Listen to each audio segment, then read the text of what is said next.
Thank you very much, everybody, for attending and coming to another OU Space Science Club talk. It's really great to see so many people here. There's over 70 people here already, and it's brilliant, the attendance and enthusiasm we get. Just before we start the talk, then, I just want to go through a few bits of administration. So I'm Ian Muirhead. I'm the chair of the Open University Space Science Club, and I'm really pleased to be able to host tonight's talk. The meeting is being recorded. And please can everybody just keep the microphones muted during the talk and as we go along. The format will be a talk from the speaker tonight for around 40 minutes, and then we'll stop the recording and then go into a question and answer session.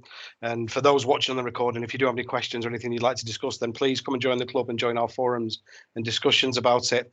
All the way through the meeting today and through the talk, there will be our committee elves, and they'll be posting our links to join the club, to become part of it, to meet us on social media.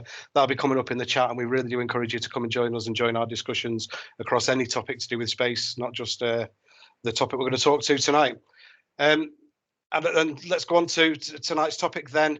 So this evening we're going to talk about astropolitics and space security, which seems a bit strange for a space science club, but it is, I think, common and something that people do need to get involved outside their own niche fields and in a cross-domain understanding.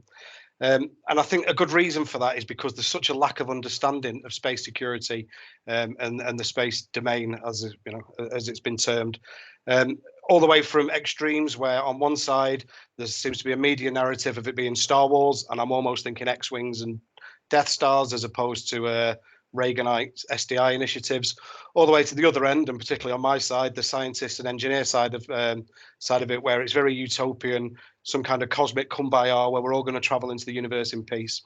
And as always, the reality is probably going to be somewhere in the middle along there. And tonight's speaker hopefully will be able to pick through the noise and get a better understanding. So to move on to the speaker then, I'd like to introduce Dr Bleddyn Bowen. He's a lecturer at the University of Leicester and the module lead on their War in Outer Space module. Has a PhD from Aberystwyth and is a known national expert.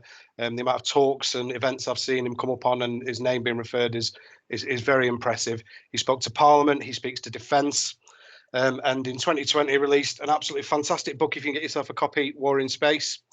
And I would encourage you all to read it, because for me it's the first major modern work to define space power and give us a new idea going forward. So I'd like to welcome and thank tonight's speaker. Bleddyn, over to you. Thank you very much, Ian. Thanks very much for the very kind welcome, and thanks to everyone at the OU Space Science Club for having me tonight. So it's my pleasure to speak to you tonight. So I'm just going to share my slide now, and hopefully this will work. Just give me a moment. Hopefully, can you just confirm, Ian, that you can see the slide? Yep, that's fine. Excellent. So this is full screen for me now. So if there's any issues, please do shout at me, Ian, and I'll I'll stop. So I can see the Microsoft Teams interface now. Okay. So yeah, again, thanks very much. It's my pleasure to speak to you tonight. I've aimed for around 40 minutes, though I am known to get a little bit excited / angry about the topic, and I might get a bit carried away. But I will try to keep it to 40 minutes. And I'm very much looking forward to the questions and discussion afterwards. So yes, as Ian said, I'm a specialist in space warfare and space power, or space policy.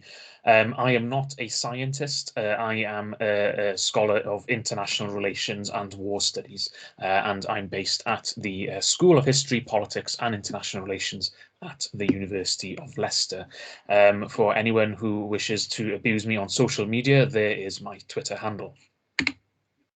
So tonight there's a few different elements that I'm going to cover. First, I'm going to give a very brief introduction to space power and astropolitics, and it's there's quite a diverse audience in tonight. I've been reliably informed, so hopefully the first half or the first sort of 2/3 of the presentation tonight will introduce everyone who hasn't really dealt with this sort of stuff before with some fundamental political and strategic perspectives of outer space. The last part of the presentation then will be a very quick whirlwind tour of some of the points and arguments I make in my book, which Ian very kindly plugged at the start of the talk.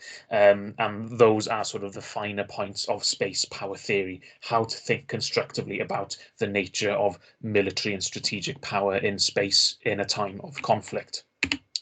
So to begin with astropolitics. Now, whenever there's something in the news, you usually hear the words space race being attached to it. Unfortunately, that is a very unhelpful way to characterize most things about astropolitics. So the issue with this is that it doesn't... Sorry, somebody's using the microphone there. Can you please mute your microphone? Thank you. Sorry, I've lost my place now. So a space race is quite a common way of communicating to mass public about contemporary issues. We're hearing about a new commercial space race, a space race between China and the United States. However, this does not really get at the diversity and almost the banality of space technology in space today. So space power, the concept that we're going to spend a lot of time talking about tonight, is a range of space technologies and activities in space, and it can be deployed and sought by states for the purposes of war, development and prestige. Space is a place where lots of diverse and different activities take place, and it's improper to describe all the things that are going on in space as a race against somebody else.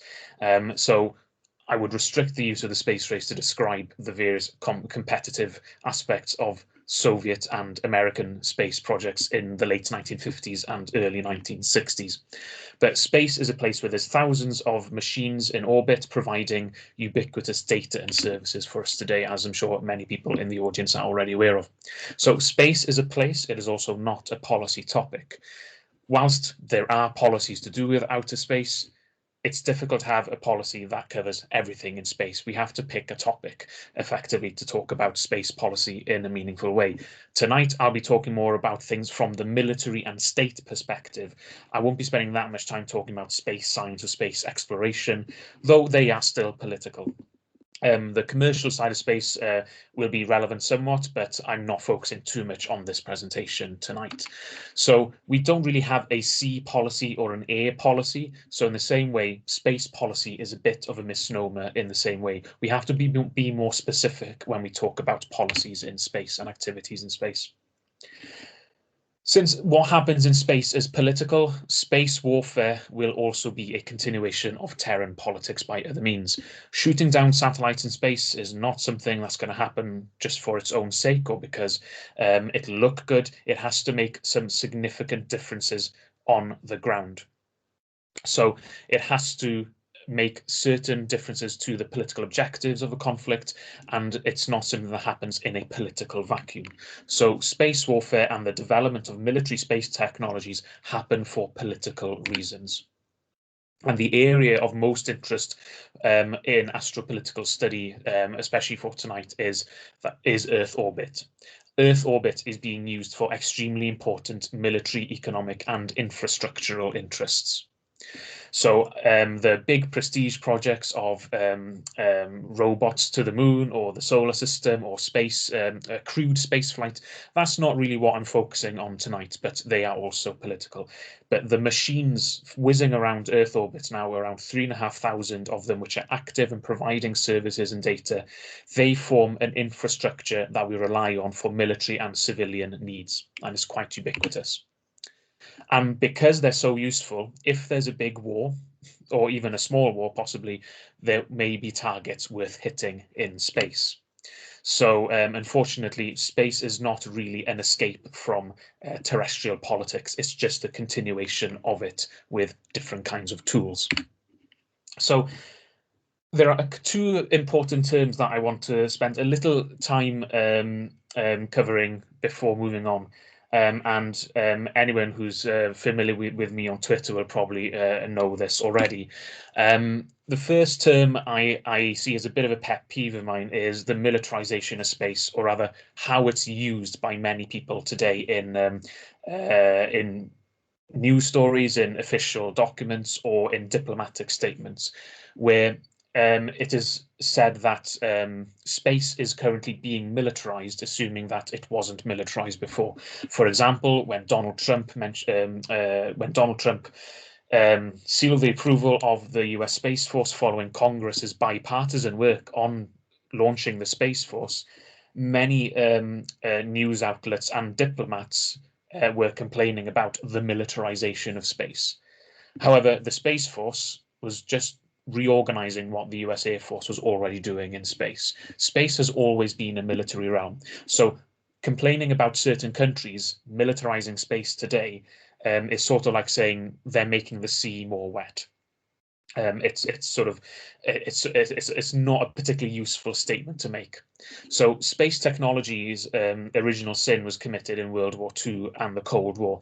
Most of the space technologies that we rely on today have their origins in military weapons and support systems development. If it wasn't for the important strategic utility of rockets and satellites and also nuclear weapons, we would not have seen the massive investments in those earlier space technologies in the early Cold War and across several different countries as well.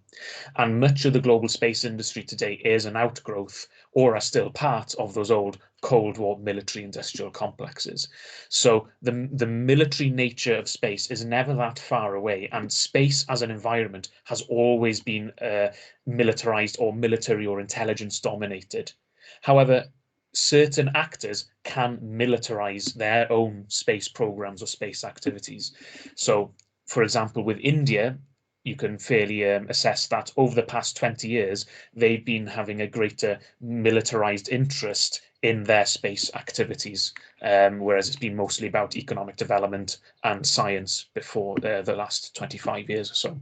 But the environment itself has always been a heavily militarized environment, and that's a perception of space that isn't really there in the public consciousness because it's seen as a place of cooperation and science. That's only one part of outer space, and arguably the bulk of space activities in Earth orbit is about military intelligence capabilities. The other term is the weaponization of space. And the problem with this is that it's quite a blanket term, and it doesn't really describe some of the real problems or oversimplifies the complexities of the issue. There are many different kinds of space weapons, and they can be placed in different places, whether it's Earth to space, space to space, space to Earth, or Earth to Earth via space.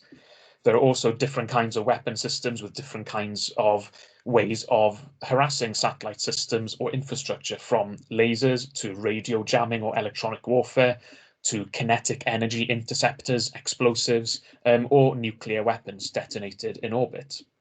And these have different scales of severity, the ability to discriminate, the amount of debris created, and the weaponization of space is often overhyped, and it's sort of also there's too much decisiveness given to the ability to put weapons in space as well, basing them in orbit, whereas a lot of the effects that you gain from space-based weapons can also be achieved by Earth-based anti-satellite weapon systems, and those are the weapons that are proliferating, not so much space-based weapons.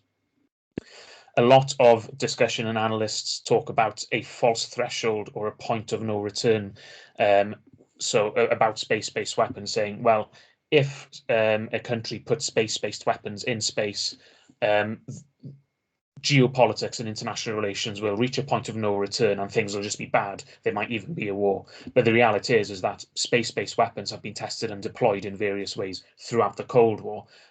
So it's not going to be the be all and end all if space-based weapons are deployed. It doesn't mean that you have to approve or disapprove of it.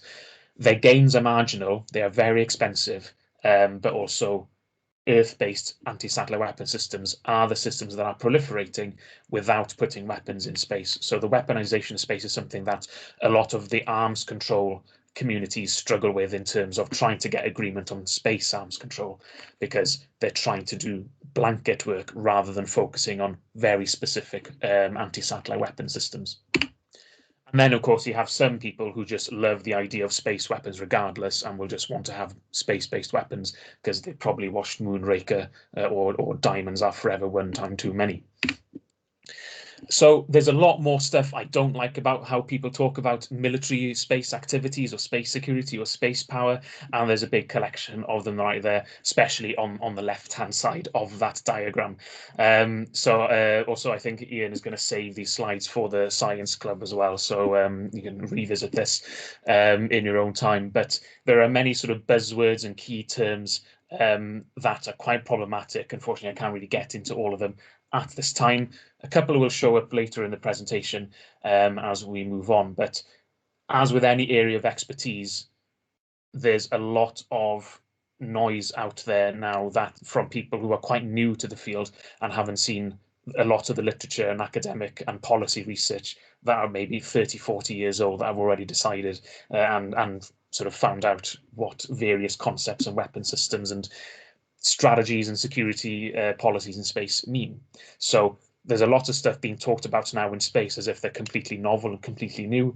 It's not really the case. Also, as that diagram says on the right there, a lot of the stuff that's being hyped today has been hyped at some point in the past in the United States, throughout the Cold War or even in the Bush administration as well.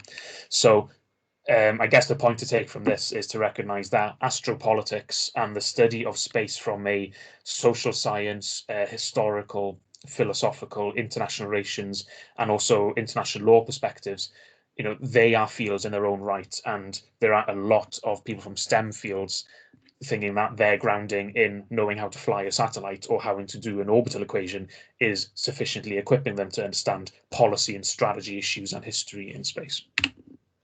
So moving on to space power theory, realizing I'm quickly approaching the halfway point. Sort of questions that I deal with in the book and try to answer quite poorly, given what's in these brackets, are questions like, will the next major war begin in space? Possibly. Will wars be decided by what happens in space? Maybe, but unlikely. I mean, definitely maybe. Probably not.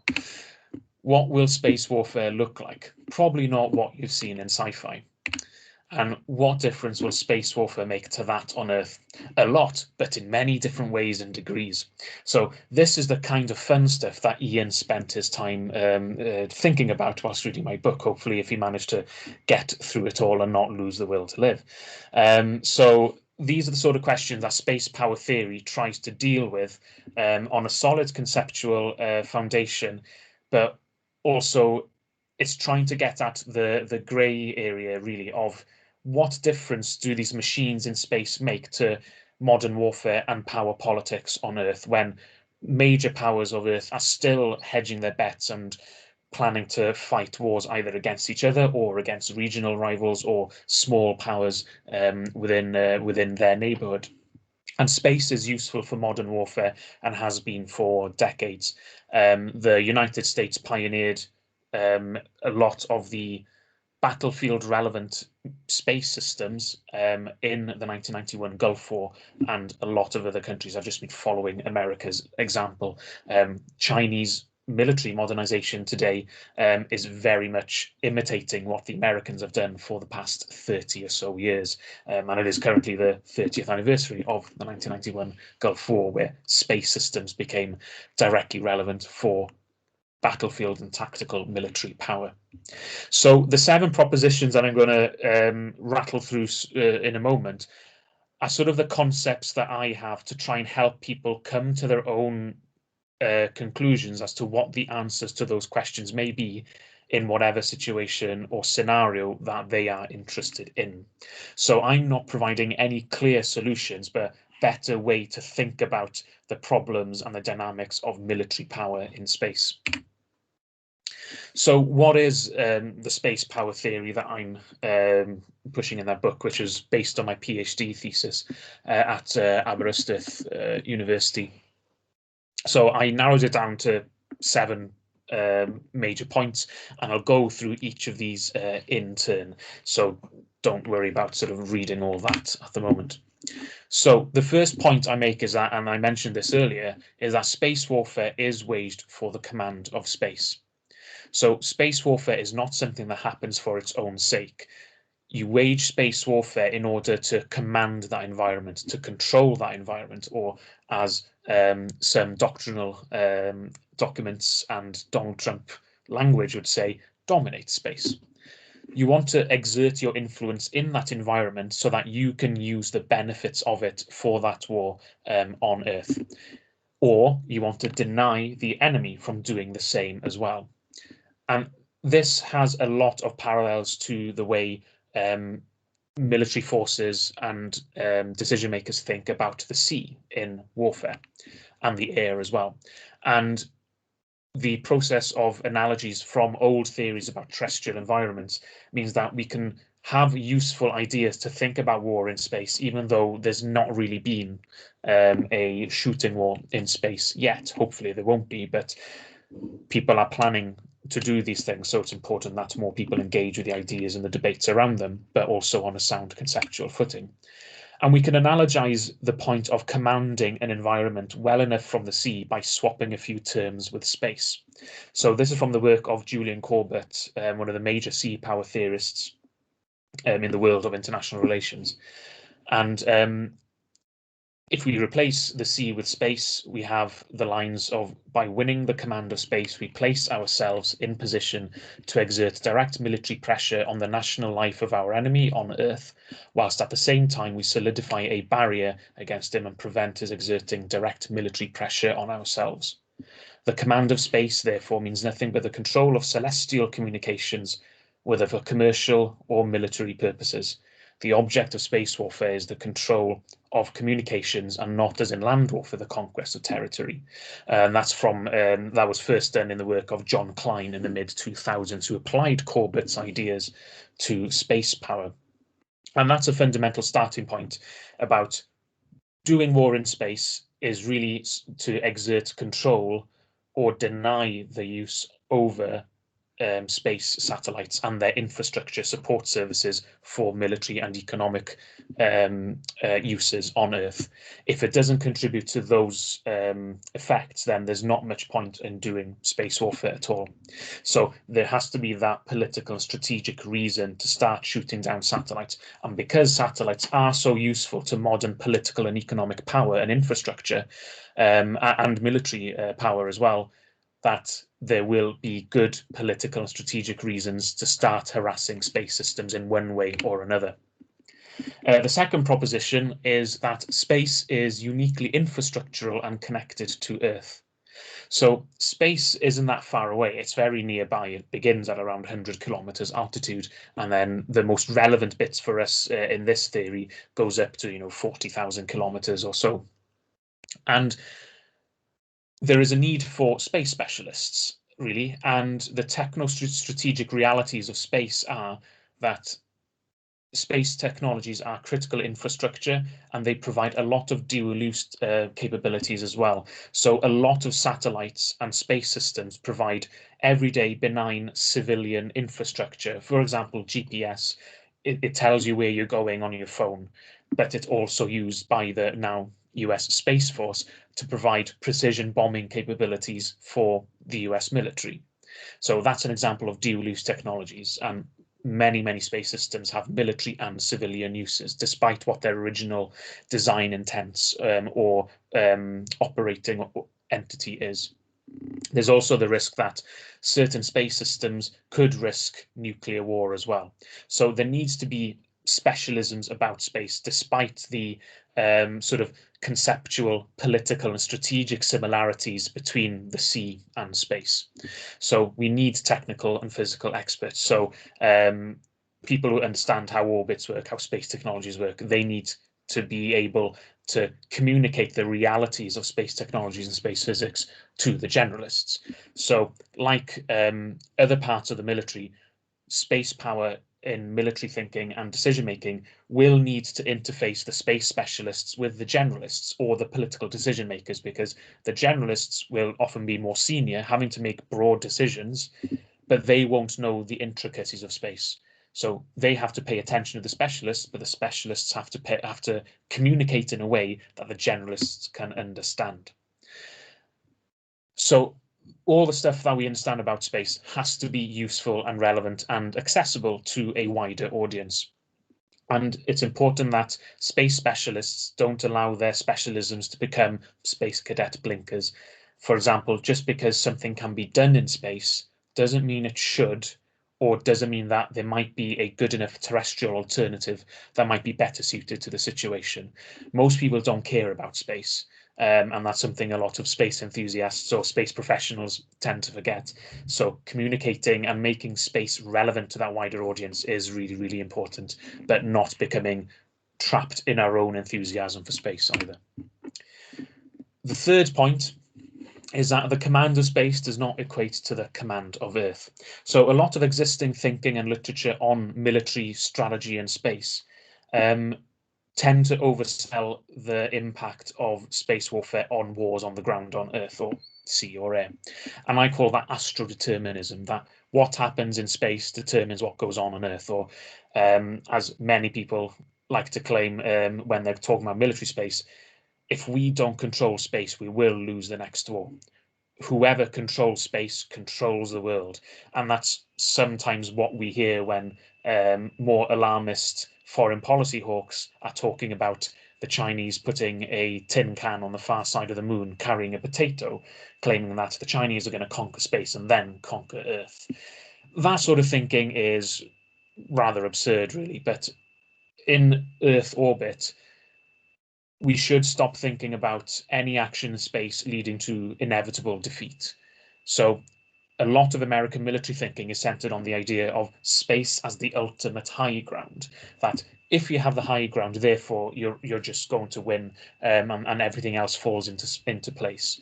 And all good strategists know that a high ground is useful, but it doesn't give you the victory that you seek. So that decisiveness by itself is something this proposition challenges.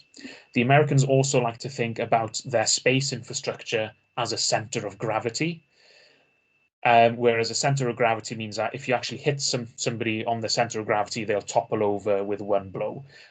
So that analogy is sort of how it's used in the military. That one weakness, if you target it, then everything else will fall apart. A bit like how the robots die in the end of Phantom Menace. You just blow up the control ships. Now that idea again is very simplistic and not really applicable either. Now, it's true that the Americans really are dependent on a lot of different space systems, but they're not going to lose all their space systems straight away just like that, and all their military power is now irrelevant. So it's a very absolutist way to think about the impact of space technologies on military capabilities. Now, the Americans are going to have a bad day if a lot of their space systems go dark, but it doesn't necessarily spell certain defeat. It means a bad day, but a defeat is something else. Also, there's a lot of battle centrism in military thinking, which is not particularly surprising.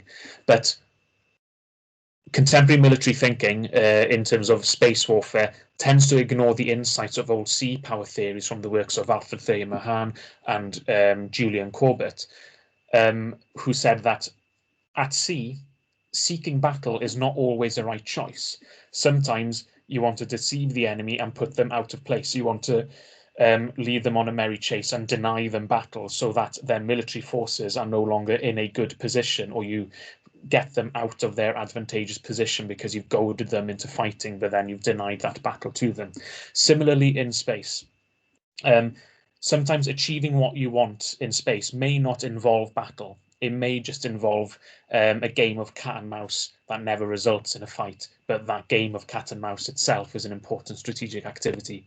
So it's trying to push more subtle aspects of military activities in space rather than thinking whoever controls space controls the world, in a very Dr. Evil kind of way, or if we lose our satellites, then it's game over. It's reality is it's much more messy, and war is a very messy activity in every way. So it's important to stress that that command of space is only important in terms of the support or the denial of that support for terrestrial warfare, and that will manifest itself in very different ways and different levels of severity or importance. Fourth point is on how the command of space really is also about manipulating celestial lines of communication. Satellites travel around the globe, and so do their communications. So celestial lines of communication include celestial and terrestrial elements.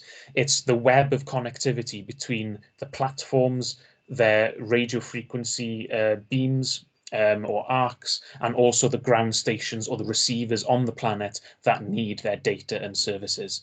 And those are all different areas where you can start focusing various attacks on space infrastructure. And these lines of communication can converge and form choke points in both the Newtonian, the physical realm, and also the electromagnetic realm or radio frequency realm. So there are different areas you can prioritize your actions, and I go into a lot more detail in the book on what counts as various lucrative areas, but you can focus your efforts in space warfare without having to dominate the entire environment, similarly to air power and sea power as well. So there are areas you can focus and concentrate your efforts for a disproportionate effect as well. Proposition 5 is where I move on from a lot of the existing American space power literature, which characterized the first 4 propositions, and go into more depth about Earth orbit more as a coastline rather than an open ocean. A lot of people think of space as an ocean, which is partially true, I'd say, or a reasonable analogy to make in a very basic sense. But in terms of Earth orbit, for me, it's more like a coastal zone. So space power as we know it today creates a hostile coastal zone. That's because Earth orbit, as I said earlier, is very close to Earth and is within easy reach of effect from Earth as well. It doesn't take very long to get into low Earth orbit, and in military strategic terms, it doesn't take that long to get into geostationary orbit either. And electronic warfare their effects can reach satellites very quickly, even though they originate on Earth. Earth-based anti-satellite weapons mean that satellites are flying around in areas of various levels of risk. Low orbit satellites flying over a hostile state will effectively be within range of anti-satellite weapon systems that act like coastal guns in naval warfare, and they are quite vulnerable. Conversely, enemy space systems in space looking at you make you vulnerable as well, because the enemy can see what you're doing if you don't take measures to hide what you're doing, or you'll find it very difficult to surprise the enemy. So observation from space turns space into a hostile zone against you on Earth as well. So the hostile zone works both ways, like naval warfare and coastal warfare and littoral warfare. What also we have in coastal warfare as well is the role of astroeconomic warfare, which coastal zones tend to be very busy with economic and commercial traffic, maybe more so compared to some classic theories of blue water sea power theory in open oceans. And Earth orbit is quite congested, and there's a lot of economic activity that happens in various parts of orbit that are right in the middle of what military satellites are doing that might be the targets in war, or satellites might be doing both commercial and military activities at the same time. So there's a lot of potential for astroeconomic warfare to be a viable strategy in space warfare. So rather than just shooting down satellites that provide military services, you start hurting the enemy's economy as well, especially the American economy. If you're the University of the United States, you start imposing economic costs by just having an attritional economic warfare in space with Earth-based weapon systems as well. Closely related to that are neutrals and third parties.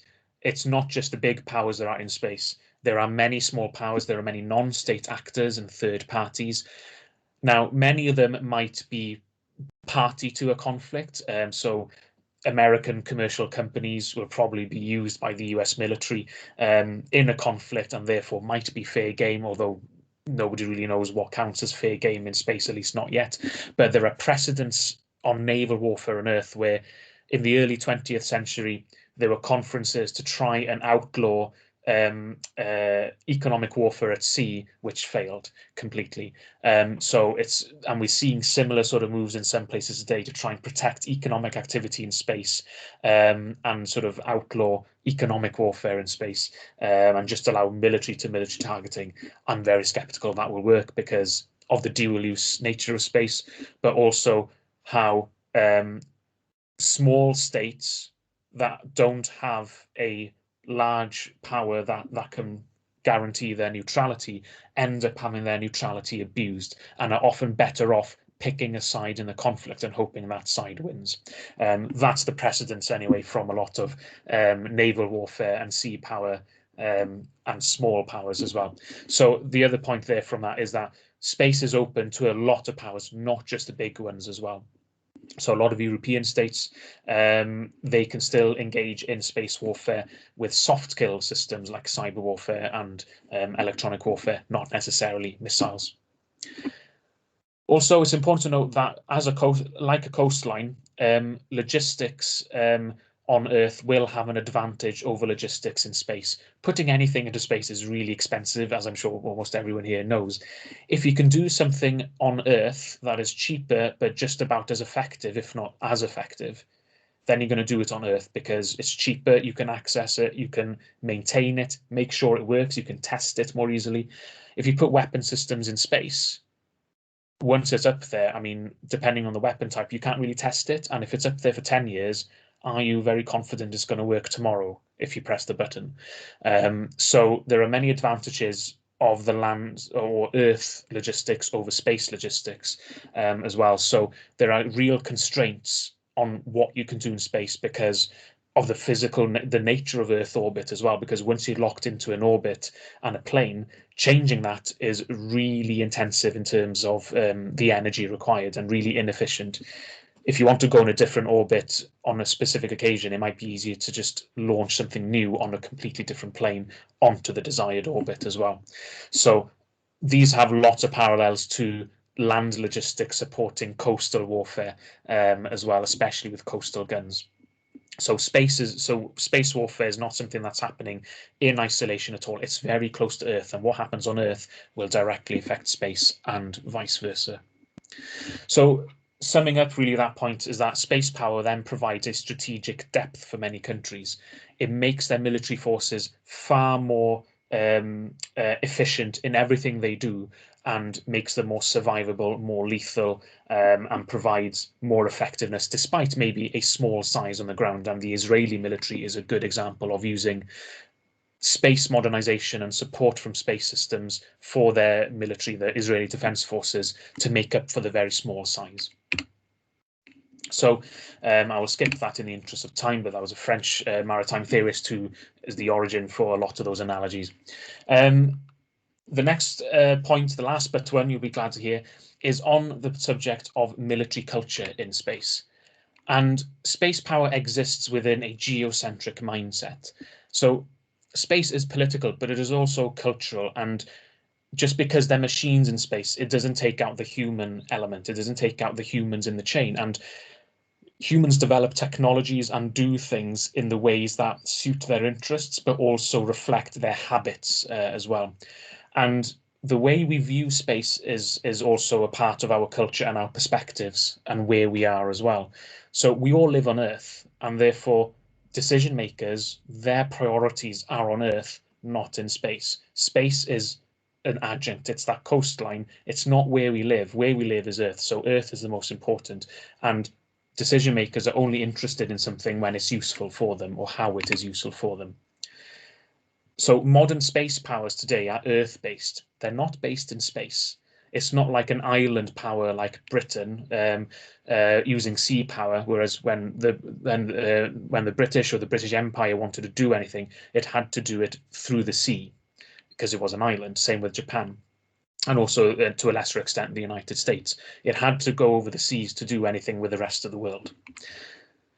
The equivalent is not true in space. Everyone lives on the same planet. So really, space powers today are like continental sea powers, where everything of import happens on land and the sea is a secondary environment.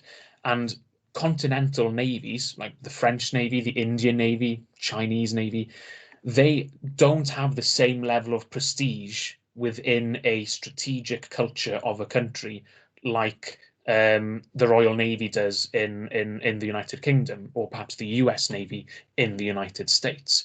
So an Indian now retired Rear Admiral Raja Menon wrote about the use of sea power in continental wars as opposed to maritime wars across islands and oceans, but rather how is sea power useful in a land-dominated war? And he said that naval planners, in his case India, had a difficult task because the strategy they advocated was unglamorous, uncertain, quite often boring compared to what the Army and the Air Force presentations are on the same subject. For example, economic warfare, blockades. No ordnance is expended, no battles are won, and the damage is only visible in statistics. Seizing contraband is not something that grabs the headlines in a war. And that creates a lot of challenges for continental navies in communicating their value to their political masters, because air forces and armies can take things, can bomb things, and they can see it. That is a problem that manifests in space as well. And the problem with the Space Force in the United States now is that it's doing infrastructure. It's not really going there, doing stuff like we see in Star Wars or Moonraker. They're not fancy, flashy space battles. It's about machines that none of us see day to day. We know, we have an idea of a navy, of an air force, of an army, and what sort of stuff they have and what they do on a very intuitive level. We don't with space infrastructure. We don't with the Space Force. So there are real challenges there because space is that secondary environment for geocentrically orientated decision makers and cultures. So the space forces or the military space units that are now popping up around the world, they have to live within that geocentric military culture of whichever state and military institutions that they are from. So the Space Force in the United States now is going to have to still fight its corner to explain to the Air Force, the Marines, even the Coast Guard, but the Navy and the Army as well, as to, well, we need this money to do this stuff that you all rely on that you can't see every day. But everybody can see it when an Air Force launches a missile. Everybody, the Air Force doesn't need to justify its existence to the same way that a Space Force does. Although the Army and the Navy would question the existence of the Air Force, which is always a fun part of inter-service rivalries. So what is interesting now is that we have the sort of first semi-independent Space Force in the form of the US Space Force. It'll be interesting to see where that goes, but again, that is mostly a bureaucratic change in the way the US military does space technology and space systems. It's a changing of uniforms more than anything else. But over the long term, there'll be interesting potential for military space culture and acquisitions policy to change in the Pentagon, because now the Air Force has less control, less direct control over military space development in the Pentagon. So over the long term, there's potential for a big change, but at the moment, there's no real substantive change between what the Air Force did in space and what the Space Force is doing in space, especially as most of the Guardians, as they're called now in the Space Force, are former Air Force personnel. And the final point you'll be relieved to hear in the book is about what the military space technologies mean for users on the ground. So what does this actually mean for modern warfare? Space technologies are fundamental in connecting shooters to sensors, and this is the hard edge of space power. Precision warfare, the ability of countries like Britain, France, and the United States to command and control their military forces when they're on the other side of the world or a continent away in real time, and connecting missiles to targets without actually seeing it physically. Everything's over the horizon. The networking of military systems with computers, wireless communications, these rely on space systems. So connecting sensors to shooters and vice versa is a really important part of what space technology means on Earth. And China and Russia are now imitating what the Americans developed in the 1990s and 1980s. Also, the Russians are picking up where the Soviet Union left off in the 1980s as well. What comes of this is that dispersed satellites, which are spread around the globe in different kinds of constellations, they are also pushing terrestrial forces to disperse. This is based in part on the work of John Sheldon, who wrote a PhD in the mid-2000s. So the dispersed nature of satellites is becoming imitated on Earth. And that is making terrestrial forces more networked and then more dependent on space systems as well, therefore increasing the value of harassing space systems in a time of war. And in many ways, it's perpetuating a long-term trend of dispersing military units but also coordinating and concentrating firepower effects. Space systems are instrumental in continuing that trend. And that more dispersed your forces are, the more you need space systems to connect all your dispersed military units wherever they are across a big theatre, across a continent, across a hemisphere. And then there are questions over in the United States as to will they face a space Pearl Harbor in a war with China, for example. There are many grounds for why China might want to strike first, but a lot of the debate ignores the rationales for why attacks against space systems may come later in a conflict and not necessarily at the start. And that's something I explore in a chapter on a Taiwan war scenario at the end of the book. And whoever you are on Earth, whether you're small power, big power, or don't have any space power of your own, you need to respond to this if you are a military political actor. You can't ignore those space systems, that dispersing influence, because if you are big enough, you will be seen and therefore attacked. So there is a great value to not being seen. 'Twas ever thus in military affairs, of course, but it's meaning that it's difficult to concentrate your forces if you don't have a way to undermine the ability of the enemy to use precision weapons against you. Anything big enough, noisy enough, hot enough will be picked up by sensors now. And there are many different small actors or non-state military actors that are adapting their methods to counteract enemy sensors, not giving away their locations, not giving things for sensors to see, or developing ways to absorb the munitions that are guided by satellites. So, summing up, I know I've gone over time, but I'm happy to stay on for questions. So it's very much up to Ian as chair how long we'll go for. But to sum up,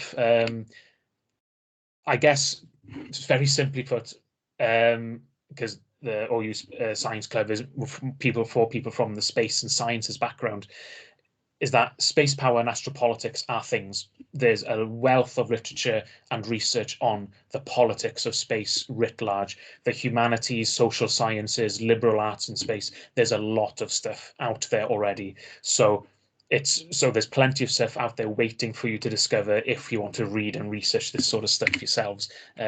So it's not something that nobody is looking at. Also, please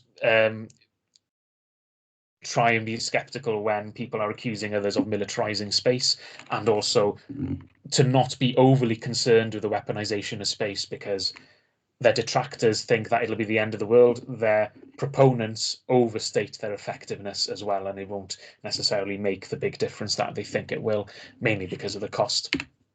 Remember that war in space is not just something that'll happen for its own sake. It'll happen for political interests and political reasons, which you may very well disagree with, but there'll be people who do it for reasons they think are correct and proper.